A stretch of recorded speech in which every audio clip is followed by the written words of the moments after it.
আজ স্নান খাওয়া দাওয়া করে বসেই ছিলাম।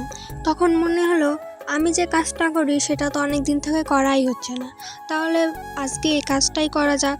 যেভাবে সেই কাজ, সব জিনিসপত্র নিয়ে বসে গেলাম।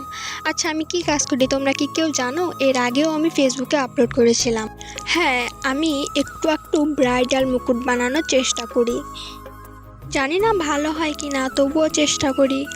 অনেক দিন থেকে যারা এই প্রফেশনে আছে তারা খুব ভালো পারবে জানি, কিন্তু আমি তো নতুন, তাই অতটা জানি না কিভাবে কি করতে হয়। কিন্তু যারা অনেক দিন থেকে এই প্রফেশনে আছে তারা ভালোভাবে জানবে যে কী থেকে কী করতে হয়। আচ্ছা, তোমরা যারা করো তারা প্লিজ একটু জানিয়ে, যেহেতু এই ব্রাইডাল মুকুটগুলো কি এভাবেই বানাতে হয়?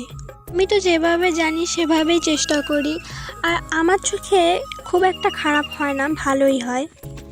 জানি জানি অনেকেই বলবে ভালো হয় না, কিন্তু আমার হাতের কাজ, আমি এত কষ্ট করে বসে বসে বানাই, তো আমার তো ভালো লাগবেই, তাই না? কথা বলতে বলতে আমার মুকুটের কাজ অনেকটাই হয়ে গেছে, আর ওদিকে দেখো কি মেঘ ধরিয়েছে, আকাশ পুরো অন্ধকার হয়ে এসেছে। আর বলতে বলতেই দেখো বৃষ্টিও নেমে পড়েছে, তাই আমি ঘরে চলে এসেছি। ঘরে বসে এখন কাজটা করব। একটু একটু করে কাজটা আমি এগিয়ে নিয়ে যাচ্ছিলাম আর সুন্দরভাবে ডেকোরেশন করার চেষ্টা করছিলাম। ডেকোরেশনটা করতে করতে একটা কথা বলি।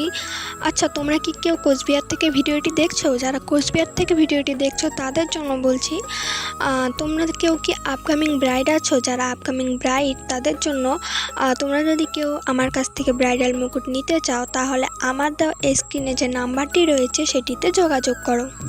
আর এই দেখো, কথা বলতে বলতে আমার মুকুটের ডিজাইনটা একদম কমপ্লিট। তো তোমাদের কাছে কেমন লাগলো? ভালো লাগলে লাইক কমেন্ট শেয়ার করতে ভুলো না। দেখা হচ্ছে নেক্সট ভিডিওতে। টাটা।